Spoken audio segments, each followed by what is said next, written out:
پاکستان میں مقیم افغانوں کی اقسام، این آرٹیکل بائی سلیم صافی۔ ہمارے ہاں سب افغانوں کو ایک نظر سے دیکھا جاتا ہے، لیکن پاکستان میں مقیم افغانوں کی کئی اقسام ہیں۔ پہلی قسم تو ان پختونوں کی ہے جن کے آباء و اجداد ماضی بعید میں قیام پاکستان سے قبل افغانستان سے پاکستان ہجرت کر گئے تھے۔ یوں وہ نسلاً افغان ہیں، لیکن پاکستان میں پیدا ہونے کی وجہ سے شروع دن سے پاکستانی ہیں۔ دوسری قسم ان افغانوں کی ہے جو 1979 میں پاکستان آئے تھے۔ ان میں زیادہ تر کچھ ہی نسل کے لوگ ہیں اور اکثر کپڑے کے کاروبار سے وابستہ ہیں۔ یہ لوگ باقاعدہ پاکستانی شہری بن چکے ہیں، ان کے پاس پاکستانی شہریت اور وہ پاکستانی سماج کا باقاعدہ حصہ بن چکے ہیں۔ تیسری نسل ان مہاجرین کی ہے جو سوویت یونین کے افغانستان پر حملے کے بعد یہاں آئے۔ یہ لوگ UNHCR کے ساتھ باقاعدہ رجسٹرڈ ہیں اور ان کے نام پر پاکستانی حکومت کو خاطر خواہ امداد بھی ملتی ہے۔ ان میں جو بااثر افغان کمانڈر تھے ان میں کئی ایک ارب پتی ہیں۔ ان میں کئی ایک چوری چھپے پاکستانی دستاویزات بھی حاصل کر چکے ہیں اور پاکستان میں ان کی جائیدادیں بھی ہیں۔ مثلا وفاقی دارالحکومت اسلام آباد میں عمران خان کے بعد سب سے عالی شان مقام پر واقع گھر ایک افغان کمانڈر کا ہے۔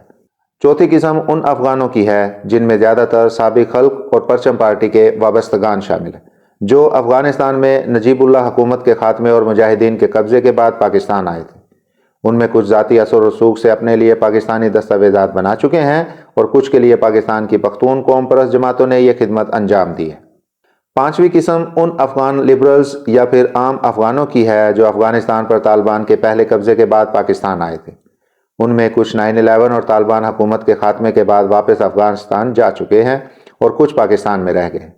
چھٹی قسم طالبان، ان کے ہمدردوں اور اہل خانہ کی ہے جو افغانستان پر امریکی قبضے کے بعد پاکستان آئے تھے۔ ان میں نمایاں لوگ طالبان کی دوبارہ فتح کے بعد افغانستان جا چکے ہیں، لیکن ایک بڑی تعداد حتیٰ کہ طالبان حکومت کے عہدیداروں کے بعض رشتہ دار اب بھی پاکستان میں مقیم ہیں۔ کچھ عرصہ قبل طالبان کابینہ کے ایک وزیر کے عزیز کی شادی تھی تو تقریب کابل کی بجائے پشاور میں منعقد ہوئی۔ ساتویں قسم ان طالبان مخالف عام افغانوں، کرزئی اور اشرف غنی کی حکومت میں کام کرنے والے لوگوں، صحافیوں اور فنکاروں کی ہے جو طالبان کے قبضے کے بعد پاکستان آ گئے۔ وہ یا تو طالبان کے نظام کے تحت زندگی نہیں گزار سکتے یا پھر انہیں خوف ہے کہ واپس جانے کی صورت میں طالبان انہیں جیل میں ڈالیں گے یا پھر جان سے ماریں گے۔ آٹھویں کیٹیگری ان افغانوں کی ہے جن کے ساتھ امریکہ اور دیگر مغربی ملکوں نے اپنے ہاں پناہ دینے کا وعدہ کیا تھا اور وہ پارکنگ کے لیے پاکستان منتقل ہوئے تھے، لیکن ابھی تک امریکہ یا کینیڈا وغیرہ نے انہیں اپنے ملکوں کے ویزے جاری نہیں کیے۔ TTP کے معاملے پر طالبان کی امارات اسلامی کے تعاون نہ کرنے کے جواب میں پاکستانی ریاست نے جب سے تمام غیر قانونی طور پر مقیم افغانوں کو نکالنے کا فیصلہ کیا ہے تو سب سے زیادہ پریشان طالبان کے حامی نہیں بلکہ 7ویں اور 8ویں کیٹیگری میں آنے والے افغان ہیں، کیونکہ افغانستان پر امریکہ کے قبضے کے بعد جو طالبان اور ان کے حامی افغان پاکستان آ گئے تھے ان کے پاس کمپیوٹرائزڈ مہاجر کارڈز ہیں یا پھر بعض پاکستانی شہریت کی دستاویزات بنا چکے ہیں، جبکہ 7ویں اور 8ویں کیٹیگری میں طالبان کے خوف سے پاکستان آنے والوں کے پاس مہاجرین کے کمپیوٹرائزڈ کارڈ نہیں ہیں، کیونکہ اس دوران حکومت پاکستان نے نئے مہاجرین کو قبول کرنے اور انہیں مہاجر کا اسٹیٹس دینے کی پالیسی ترک کی تھی۔ جب یہ لوگ پاکستان آ رہے تھے تو انہیں مختصر مدت کے لیے میڈیکل یا وزٹ ویزے ملے تھے اور اکثر کے ویزوں کی میعاد ختم ہو گئی ہے۔ ان میں سے اکثر نے ویزوں میں توسیع کی کوشش کی، لیکن اس وقت صورتحال یہ ہے کہ کابل میں پاکستان کا ویزا 1 سے لے کر $2000 میں بک رہا ہے۔ اسی طرح گزشتہ سال 2 سال کے دوران پاکستان کے اندر مقیم نئے آنے والے افغانوں کے ویزوں میں توسیع جوئے شیر لانے کے مترادف تھا اور ہے۔ میں اور ہمارے کچھ اور ساتھی گزشتہ 2 سال سے کوشش کر رہے ہیں کہ یہاں آنے والے افغان صحافیوں اور اہل فن کے ویزوں میں توسیع کرا سکیں، لیکن ابھی تک کامیابی نہیں ہو سکی۔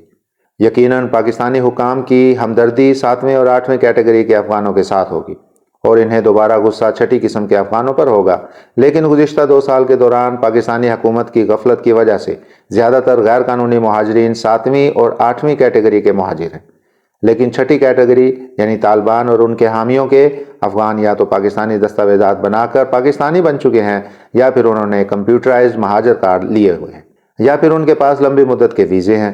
وہ اگر پولیس کے ہاتھ آئیں گے تو پاکستانی شہریت کی دستاویزات دکھائیں گے یا پھر لمبی مدت کے ویزے۔